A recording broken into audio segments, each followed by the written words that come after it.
Welcome in to Bengals Breakdown. I am your host, Stone Shields. Thanks so much for hanging out with us here on a Wednesday evening. Coming up on today's show, we've got a lot to discuss. Trey Hendrickson, of course, went on the Pat McAfee Show. He had to discuss some of the things that Katie Blackburn had to say the day previously down in those meetings, those owners' meetings down in Florida. We're going to be breaking down all of those comments here on today's show. Also, The Athletic kind of put out a piece kind of rounding up the offseason for all 32 NFL teams. We've got some quotes from some anonymous NFL execs that have commented on what Cincinnati has done this offseason. We're going to be breaking those down as well here on today's show. But before we get into that, big shout out to you guys for helping us hit that 18,000 subscriber mark. We were able to do that yesterday on April Fool's Day. Next big milestone for us is going to be 19,000 subscribers. That is the next goal. Big shout out to all of you guys for making 18K happen. Before we know it, we'll be talking about 20K as well on today's on a future video at Bengals Breakdown. So for all the best Bengals rumors, news, draft talk, you name it, we got it here at Bengals Breakdown. Hit that sub button for me right now, youtube.com/BengalsTV.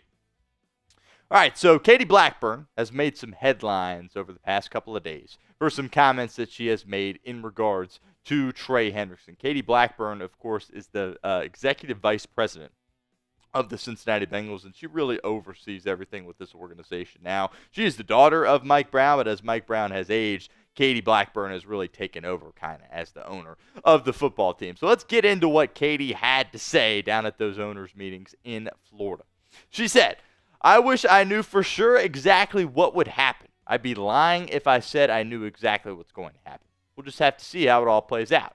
And then this is the part right here that kind of got people a little fired up. Right? She goes, "He should be happy at certain rates that maybe he doesn't think he'd be happy at. Some of it is on him to be happy at some point. And if he's not, that's what holds it up sometimes. It takes him to say yes to something. We all have the respect. We have all the respect in the world for him. He's been a great player. We're happy to have him. And so maybe we'll find a way to get something to work. We're just going to have to see where it goes." Thoughts around the corner. But I want to hear from you guys. I'm sure you guys are going to have a lot to say in regards to those comments from Katie Blackburn. What is your one-word reaction to her comments? It is the pinned comment of today's video, so if that ad comes through on YouTube, that's totally fine. You could ignore it, take advantage of it, get down in the comment section. Let us know what you think. All right.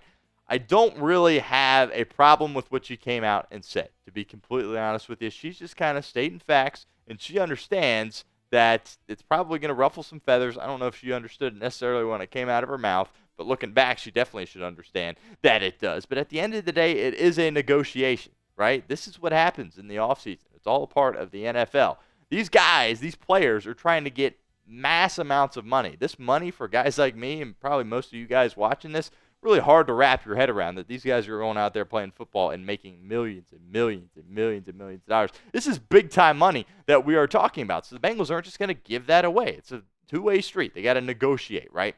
The Bengals have dished out a ton of money recently, right? When you talk about Joe Burrow's contract a couple of off seasons ago, and then what they did with Jamar Chase and T. Higgins. For an organization like the Cincinnati Bengals, that probably was nauseating, to be completely honest with you, to fork out that much money, despite the fact that they were thrilled to have those three guys here in Cincinnati. They have spent a ton as far as giving big-time contracts to several players over the past couple of seasons.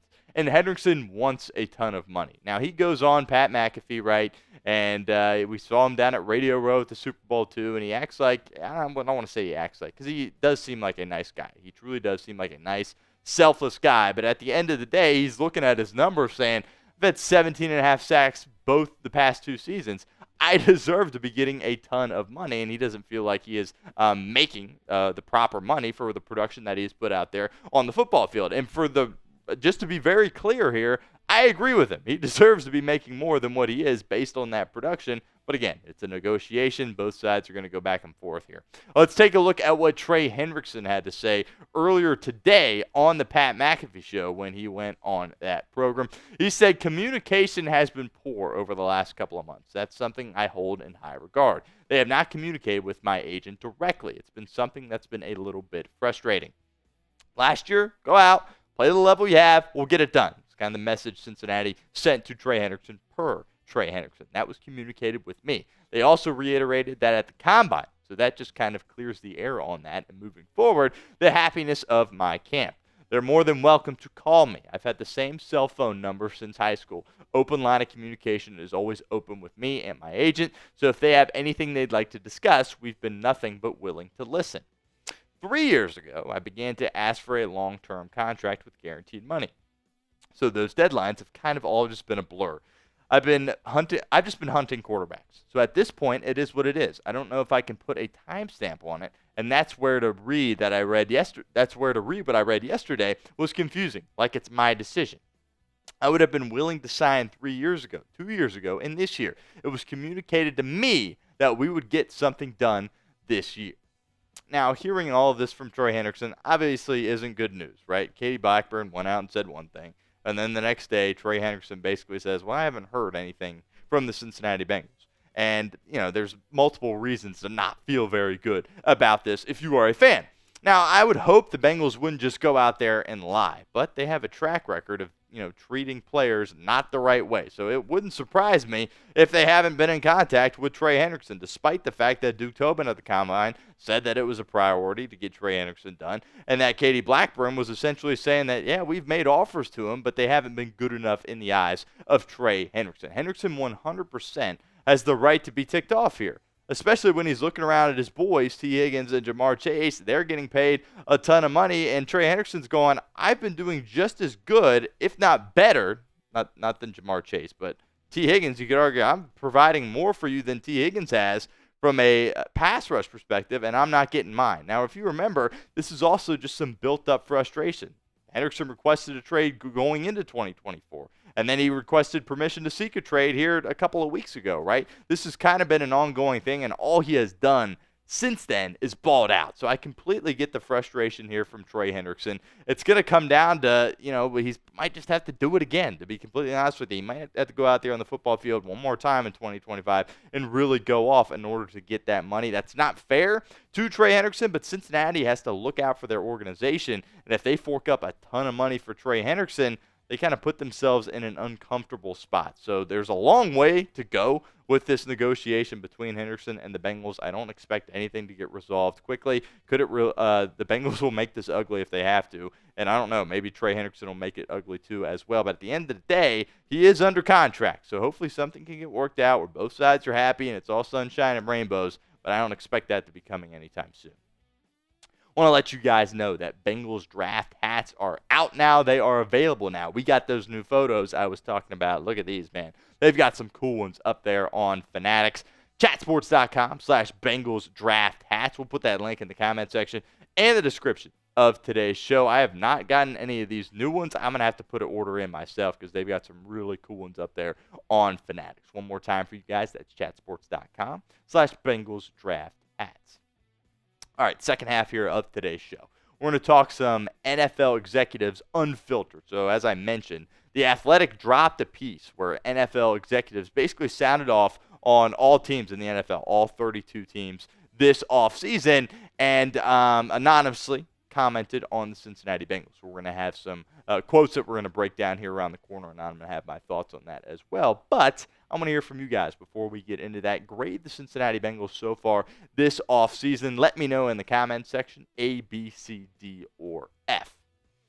All right, this is what one exec had to say in regards to one Joe Burrow, saying it proves that our league is becoming more like the NBA, top players having more control. And I don't have a problem with this comment, right? Because if it weren't for Joe Burrow, make no mistake, T. Higgins probably would not be still a Cincinnati Bengal, right? I think that got done because Joe Burrow wanted to get done, and he was kind of testing Cincinnati, saying, hey, I really want this to get done. I'm acting like I really want it to get done. Are you guys going to mess this up, or are you going to do what I ask? And ultimately, Cincinnati did what Joe Burrow asked. So I really don't have a problem with that. And there's only a few guys in the league that have this kind of pull. Joe Burrow, in my opinion, is the best quarterback in the National Football League. He certainly deserves a little bit of extra pull, and it was good to see Cincinnati give it to him. Don't have a problem with this comment from this exec. All right, another comment from an NFL executive on the Cincinnati Bengals says they definitely needed to retain Chase, and then Higgins should have been a tag and trade candidate because you need the draft capital and you have to rebuild your defense. You could have made Trey Hendrickson happy with a new deal and have a draft pick if you moved on from Higgins. That was what one exec said. And we got another quote about the receivers essentially from a different anonymous NFL executive saying this: the thought of keeping their quarterback happy is good, but how can you build around him to get him where he needs to go? I'm going to go with fronts and defense over skill, especially when you already have one of the highest paid receivers. To sign another one, T. Higgins, is interesting to me. We're going to see how this pans out, right, when you're talking about T. Higgins coming back and making mass money. I think it was the right call for the Cincinnati Bengals. I said going back weeks ago, if I had to pick between Trey Hendrickson and T. Higgins, it wouldn't be an easy decision, but I would pick T. Higgins. And I think Cincinnati can win this way with those two star receivers, their star quarterback, Zach Taylor, and they've got a lot of money that's being allocated to the offensive side of the football. I think they're going to be able to win this way.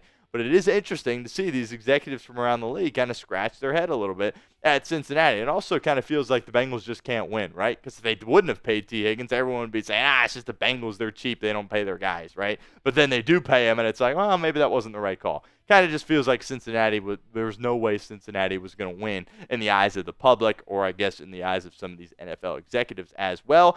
I think it was the right call that Cincinnati's going out there and paying Jamar Chase, T. Higgins, and Joe Burrow. Ultimately, we'll find out on the football field if the results prove that it was the right call.